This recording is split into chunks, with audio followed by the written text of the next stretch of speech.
Ahora, a ver, otra cosa.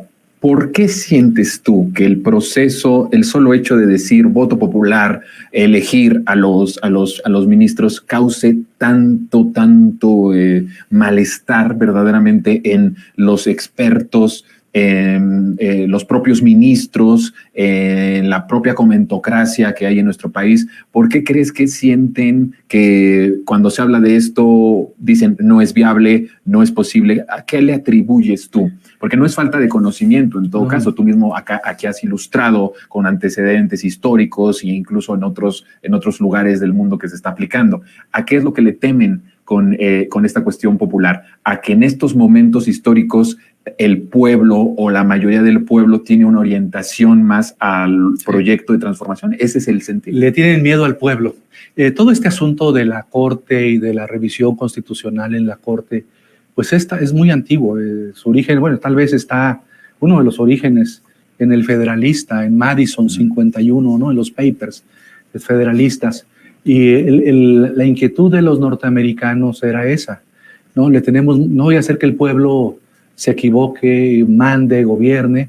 Entonces necesitamos un órgano contramayoritario. Hay un teórico norteamericano que se apellida Bickel, que fue el que dio este concepto, un órgano contramayoritario que defienda a las minorías, ¿no?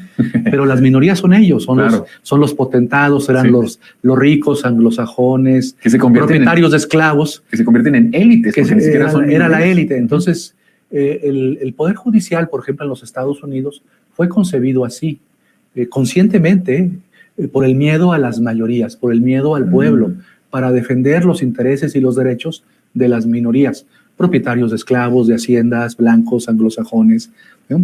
Y esta idea se transmitió, ¿no? Se transmitió a Europa, a América Latina. Entonces los poderes judiciales, habría que hacer una historia del Poder Judicial mexicano, quiénes han sido sus titulares, sus ministros, pero bueno, ha sido siempre un poder bastante conservador. La diferencia con el pasado es que antes de 94 no tenía poder.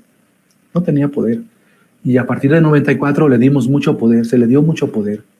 Y también con la reforma en materia de derechos humanos se le dio más poder, ¿no? Para interpretar el alcance de los derechos humanos. Hay en la teoría constitucional en este momento un debate que te va a parecer muy apropiado para lo que estamos comentando aquí, entre lo que se llama la democracia constitucional y la democracia representativa.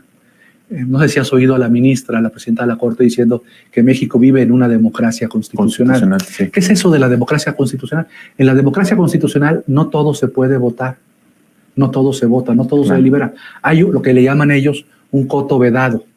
El coto vedado son los derechos humanos, esos no están sujetos a la votación popular. Entonces lo que les aterra es que se votaran los derechos. Yo tal vez ahí tendría matices, ¿no? A mí no me gustaría que se votaran derechos para restringir derechos, ¿no? Claro. Lo que ya alcanzamos. Pero sí me gustaría que se votaran derechos para ampliar derechos, ¿no? O para tener los que no se tenían. O para tener los que no tenemos, ¿no? Claro. Por ejemplo, dices que tengo derecho a la propiedad privada. Pues yo quiero tener derecho a la propiedad. A ver cómo es la derecho, qué mínimo de propiedad privada debo tener y qué máximo de propiedad privada debo tener. Claro, sí. Habría discusiones de ese tipo, ¿no? Sí. Sobre ese tipo de derechos. Claro. Entonces, la idea de la democracia constitucional es que existe ese coto vedado que no está sujeto al poder de las mayorías.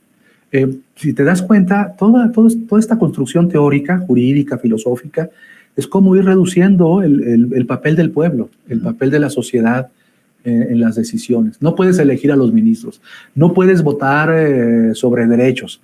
Oye, la consulta popular que está en el artículo 35 de la Constitución, si lees ese artículo 35, todos los impedimentos para la consulta. No puede ser consultado los impuestos, no puede ser consultado el sistema electoral, no puede ser consultado... Nada de lo que pueda perjudicar sus privilegios. Los privilegios de los que tienen el poder. De esa élite.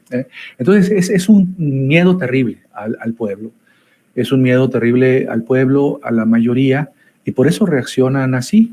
Porque además están conscientes de que el único poder contramayoritario, por utilizar esa expresión de Bickel, pues es el Poder Judicial de la Federación.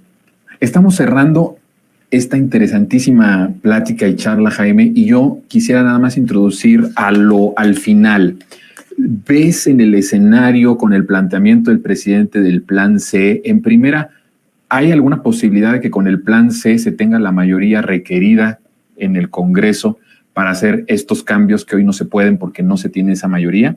Explíquenos un poco eso, porque no queda claro si desde, me parece que la reforma del 92, hay una reforma en donde ya ningún partido, que es una reforma salinista, donde ya ningún partido puede tener o puede aprobar algo constitucional.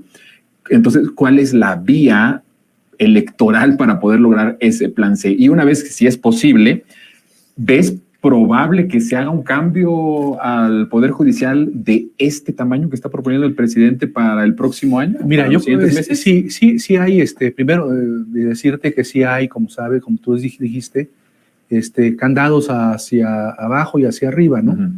Pero hasta donde está contemplado en la Constitución, un partido político sí podría tener las 2/3 partes. Las 2/3 partes estamos hablando del 66%. Sí, ¿verdad? Son 2/3 partes. Sí. Son 2/3 si no nos fallan las matemáticas. Sí. Un poquito más de 66%. Entonces, eso sí se puede tener. Eso se puede tener.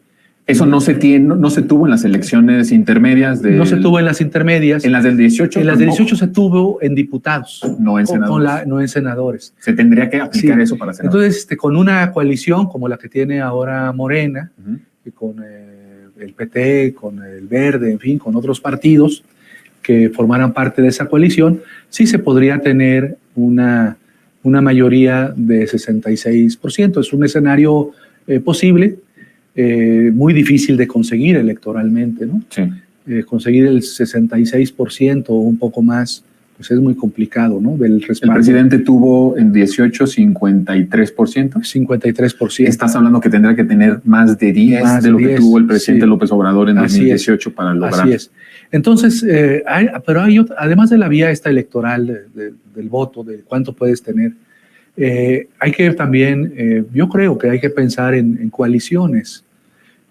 No sabemos qué vaya a pasar en estos meses, de aquí al 2024, pero podría Morena tener coaliciones, no digo que con el PAN o con el PRI, ¿no? Ni con el PRD, pero coaliciones con otras fuerzas políticas. Bueno, no sé, con Movimiento Ciudadano, por ejemplo, ¿no? Sí. Y a lo mejor ahí... Es provocativo esto que estás diciendo. Provocativo, y a lo mejor ahí se podría tener esa mayoría que quiere el presidente para reformar la Constitución. Y en caso de tener esa mayoría, pues habría dos caminos, lo que tú estás proponiendo.